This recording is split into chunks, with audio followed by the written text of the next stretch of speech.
So let me tell you about the wisdom tradition. So what I am teaching you in this class is about comes out of the wisdom tradition. When I mean the wisdom tradition, I mean like something that comes from the inner tradition of all these world religions. Okay. So let me explain to you what I mean by that. And where did I get the stories that I'm going to tell you? This is my teacher. I've mentioned her before. This is Cynthia. Her name is Cynthia Bourgeau. She had 3 grandchildren here at HKS, and they left like 2 years ago. They live in LA now. But she is a writer and speaker. She's a Christian priest in the Episcopalian tradition, and she's written a whole bunch of books. I've gone to see her numerous times in New Zealand, Italy here, to do retreats with her, okay? So she's the one that's kind of put all the pieces together for me. And when I met her, it was like, I met my teacher, like the teacher I've always wanted to meet that explains things. That was about 6 years ago. And just actually meeting her and knowing her and reading her books and putting it into practice has changed my life. And that's what 6 years later, I'm still very excited to share it with you, okay? So what is the tradition? So what I'm going to tell you this morning is I'm going to try to address like the big questions, like the biggest questions in life. You ready? This is what the wisdom tradition, the inner traditions of all these other religions, this is what they say. Who am I? Why am I here? What is the problem? Why don't I experience the grandeur that Katie was talking about in her presentation about the sense that we're part of the divine and all that? What's the problem? What is the solution to that problem? And then practically, what can I do? All right, you ready? You want to hear this is it, okay. So here we go. So who am I? You are a couple things. First of all, there is this small self that lives on the horizontal that we've been talking about. And that small self lives your life and time in the visible world. And you have all your gifts and talents that you were born with. You have all your likes and dislikes. You have your personality. This is all you, and it is you on the horizontal. That's the self you know. Here's the self you don't know. The second self is the larger self, the self that is actually has a sense of being in this vertical dimension. See, the vertical pervades everything. See, we have this kind of small, visible dimension to the universe, but then there's this larger, invisible dimension that pervades, interpenetrates everything. And so it interpenetrates and pervades you too, not just the cosmos, it's a part of you. So our essential nature, according to this vertical dimension, is that we are a part of God. We're part of that vertical dimension too. So our identity is secure in God. We are loved. We are of eternal value. If you remember, that's what Evan Alexander's sister said as they're riding on the butterfly wing, right? You are loved. You are cherished. There's nothing you can do to fall out of that. And you are secure in this dimension. So, to summarize, who are you? There's 2 selves. There's the human, small, horizontal self. That's the self that you are all very aware of. And you are part divine. You're connected to that vertical dimension. Will you post the presentation on Schoology? Yeah, I'll put it in Schoology. Yeah. So, what is the goal as a human being? Here's the goal, to merge the 2 into the larger self. So you put these 2 together and you become the larger self you were intended to be. And you can see this, once you start getting this concept, you'll start seeing it in different places. Here, I'll just give you 3 examples. So this is whom? Virgin Mary. Very good, thank you, Liam. The Virgin Mary. Can you see her 2 selves? How do you see the 2 selves? You can't stay No, you can. Where are the 2 selves here? In this, it's a icon, right? It's a symbol. Where are the 2 selves in this picture? In each hand. Huh? She has like material stuff. Yes, she does have material stuff.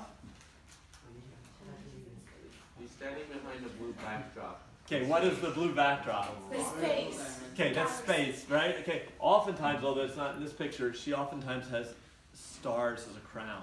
So that's the cosmos. This is the divine self. She is the mother of God. She is part divine. She's connected to everything. But where are her feet? On On a rocket. something. Huh? Where are her feet? On the world. On the world. So she's got her feet in the soil. She's in earth. She's grounded. But her head, this crown, is part of the cosmos. So here, take another look at this. This is the very, very famous Gustav Klimt painting. You've probably seen this before, The Kiss. You seen this? No? Okay. It's one of those famous paintings of the 20th century. So again, but do you see it? Do you see the same thing? No. Okay, so we have two lovers in an embrace. And we have the woman's feet are in the garden. But, and you can't see it here. I've seen the original. It is stunning in Austria. Okay. Here is the cosmos wrapping them. These are stars. And you can't really see it very well, but like her dress has sort of like swirls in it, again, like the cosmos. So feet on the ground, just like the Virgin Mary, but their heads are in the stars. And this is, to me, what makes this powerful, because it's saying that love is both on the ground but in the cosmos. Love is everywhere. It pervades everything. It's what the vertical dimension's all about. Or take a look at this for you guys in Chinese. So you got the yes, very good, Liam. Nice job from the half Thai kid back there. Right? Okay, so Tianren and V, right? So again, we have the human person that stands between what and what? The human being stands between heaven and earth. Do you see how that connects to what we just saw here? The Virgin Mary, heaven and earth. The kiss between heaven and earth.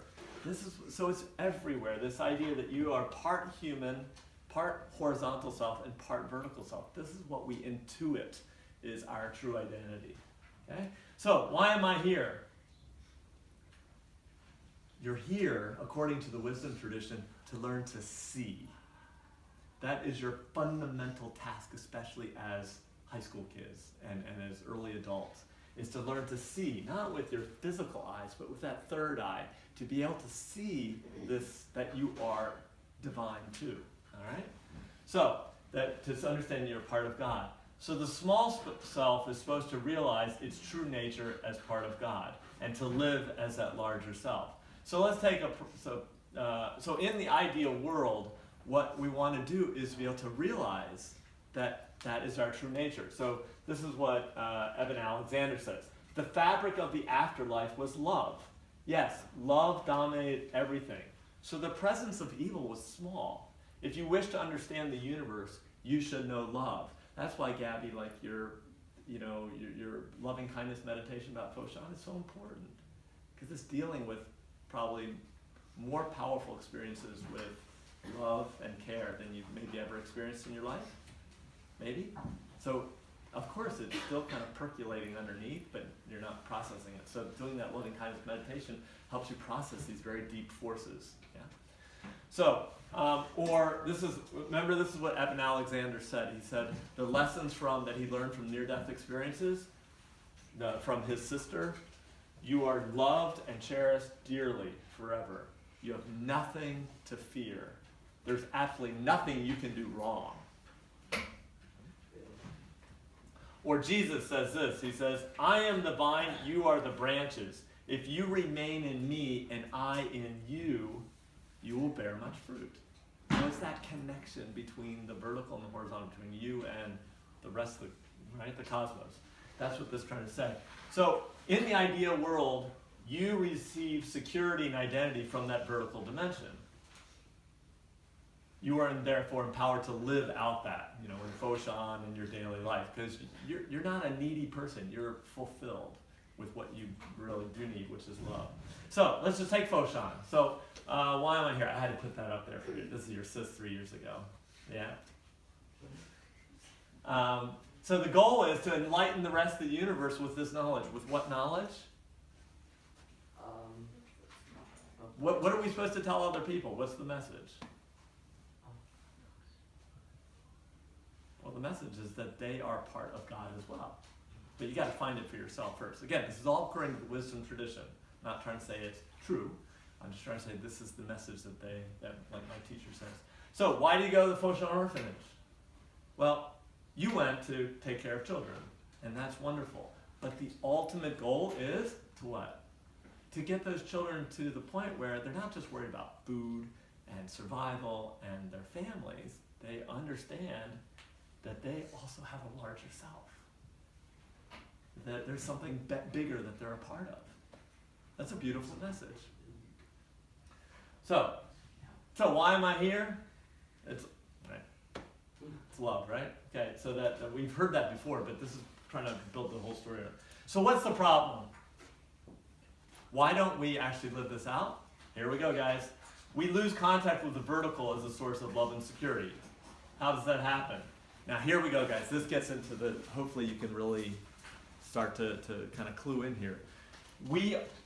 Unfortunately, in our culture, for all the stuff that you have and the wonderful education you are given, there's this underlying belief that we are, I feel this with a lot of people in our school, that we believe we are nothing because we don't believe that we bring in anything.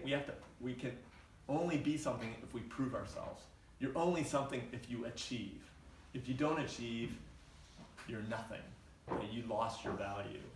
So I find that self-esteem is quite low here at HKIS, and I would say also not just among students, but I think teachers struggle too, because it's a hyper-competitive place, and it's hard to feel good about yourself with it when you're amongst a lot of other super high achievers. Does anybody understand what I'm talking about? Yeah, I think everybody struggles with that in a very high-achieving community. How do you feel good about yourself when everybody else is trying to go to Ivy Leagues just like you? So this is a big problem. So the solution that we think is, I gotta become something. I gotta work really hard. That's the answer. I think that's the Asian answer to everything, right? Work harder. At parent-teacher conferences, what's the one answer? Work harder. Okay?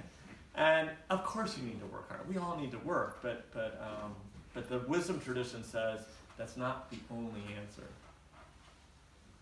So, how do we do this then? What's the problem? We look for achievement, we look for money and social status to prove that we are something, that we're not nothing. That's that small self. It's competitive and fairly insecure, but the wisdom tradition says that's not you. That personality is a persona. It's a mask. It's not who you really are. There's a whole universe behind the mask. But you know what? You've forgotten there's something behind the mask. You think you are the mask. You think you're just your small self.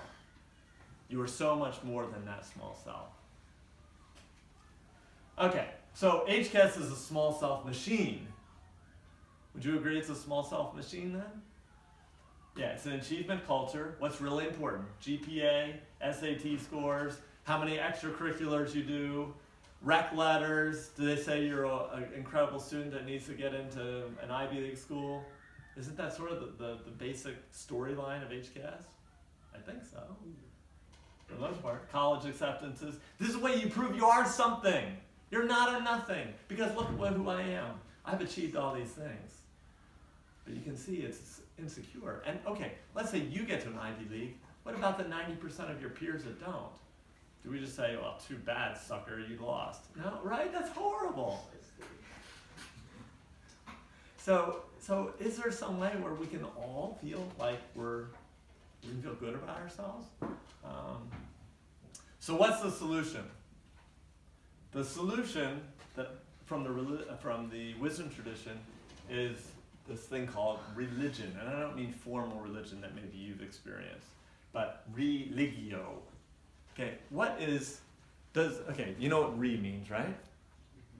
What does re mean? To do something again. So ligio. Does that sound like a part of your anatomy? Your leg. Okay, sounds like your leg. Ligament. Try another thing that sounds a little bit not Your quite. ligament. Ligament. Ligament. What does a ligament do? I have no clue. Bones and muscles together? Yeah. Okay. So what's religion supposed to do? Reconnecting ligaments. Right. Yes. Reconnect. So it's supposed to reconnect. And so what are you reconnecting? Your small self and larger self. Yes. Well done, Liam. You're on with the program here. So what you're trying to do, small self and that vertical dimension come together and you form your larger self. That's what religion is supposed to do. That's what the inner tradition says the purpose of religion is. Now, it sounds like a great purpose, right? So, and if we can reconnect to ourselves, then we can also connect to the world. But we have to first reconnect ourselves before we can actually serve the world. So, last thing here.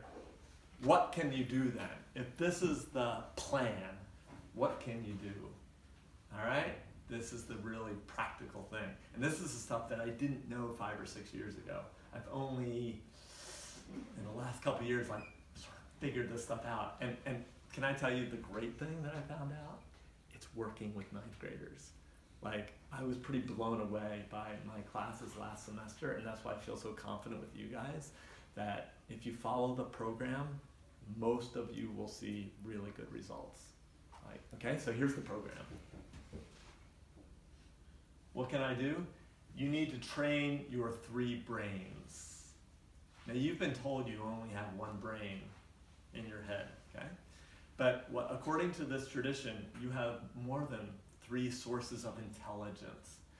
You have, of course, the head, but you have the heart and the gut. These are sources of intelligence for you. But guess what? What does HGAS, which one of these 3 brains does HGAS focus on? Mine. You, of course. HGAS trains your mind. Does this look familiar? Yeah. Have some of you already done that this semester? I don't know. Yeah. Yeah? Okay.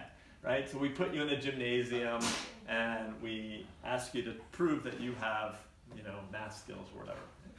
So, what's the problem with this? In an achievement culture, the mind receives the most attention. That's most of what you do. I mean, you sit for 6 hours a day. Is that the best way to learn? You would learn a lot more if you were moving around, actually. But you sit for 6 hours a day. I'm very lucky. I'm a teacher. I get to walk around. My body, my mind, and my body are much more integrated. You have to just sit there. I'm sorry for this. You're tired, even though you're interested, right? You're tired. You can't help it because you're sitting for 6 hours a day. So your mind receives the most attention. Your body is ignored.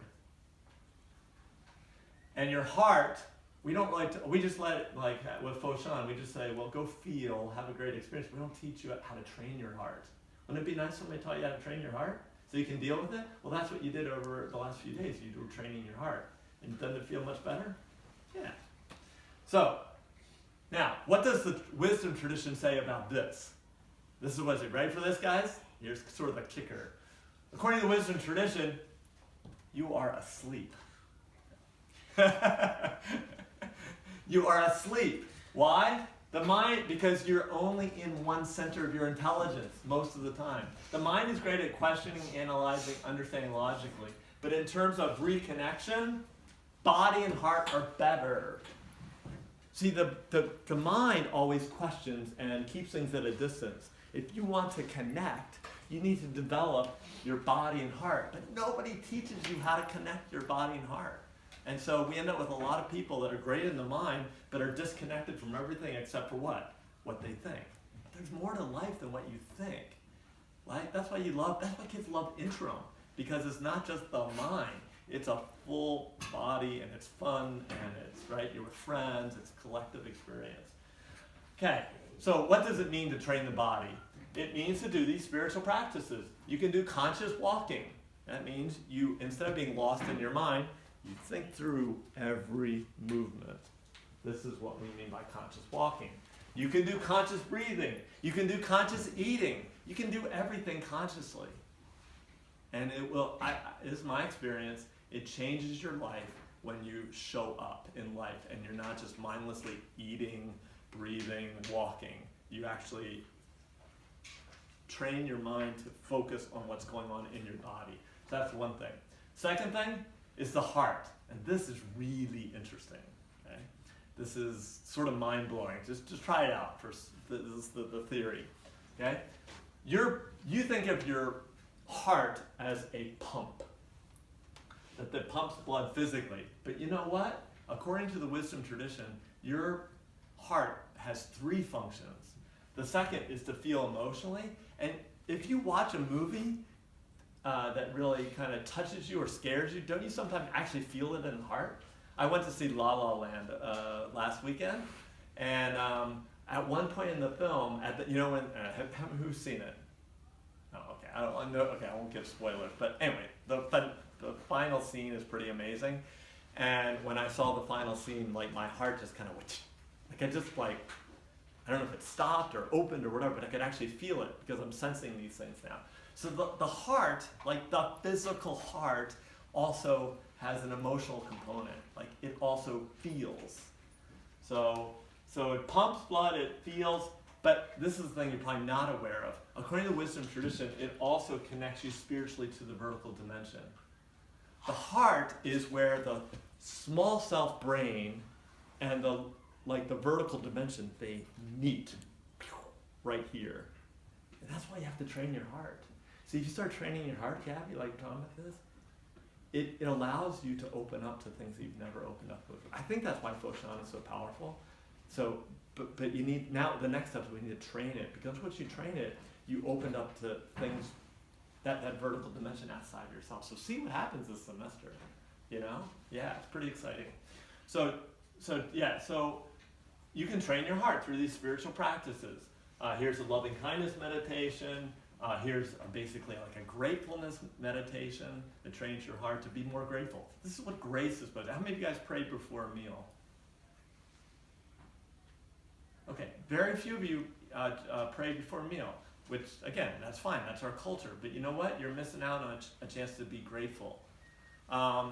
Did you know, guys, just to think about this, do you know how many children will die today because they don't have enough to eat? How many children will die today because they don't have enough to eat? No, it's not a million, which is a good thing. Oh, that's actually really close. It's 21,000 children under the age of 5 will die from malnutrition or malnutrition-related diseases. 21,000. How many people were killed in 911 with the plane crashes? You guys were little kids. Were you born? No. Oh no, you weren't born. Okay. Anyway, you've heard of 911. The planes crashed into the building in New York City. How many people died? Around 2,000. Yeah, it's a little under 3,000. We'll just round up. We'll put 3,000. So every day, 21,000 children are dying from malnutrition-related causes. Doesn't that say you should be thankful for your lunch? Because there's plenty of children that don't have lunch today. That's going to kill them. So it makes sense for us to be grateful, but why aren't we grateful? Because we just forget. And it's not just you, it's like everybody in modern culture is like this. We've just forgotten how to be grateful. We need to be grateful. And if you have a grateful heart, it will change the way you live your life, okay? So this is ways of training your heart. So, all right? So, the big picture. If you want to connect yourself, you want to find the small self and the large self, what do you need to do? The body, mind, and heart have to be in harmony. And so what do you basically need to do? Dampen the mind's dominance, because our culture says mind is basically everything. So we need to dampen the mind a bit, awaken the bodily sensations, be connected to your body, and purify the heart's intentions. Those 3 things. And this is what I'm trying to help you do this semester. So yes, of course, it is a class, it is HCAS. We have to do some of these things, like I need to grade you and I need to, okay. But I'm gonna try to not have that ruined, but should be a really powerful course. And I'm gonna give you opportunities to develop your heart and your body. Okay? So this is the way. This is the message of the wisdom tradition of how you can go from being disconnected to reconnected. All right. Oh, thank you. So, questions or any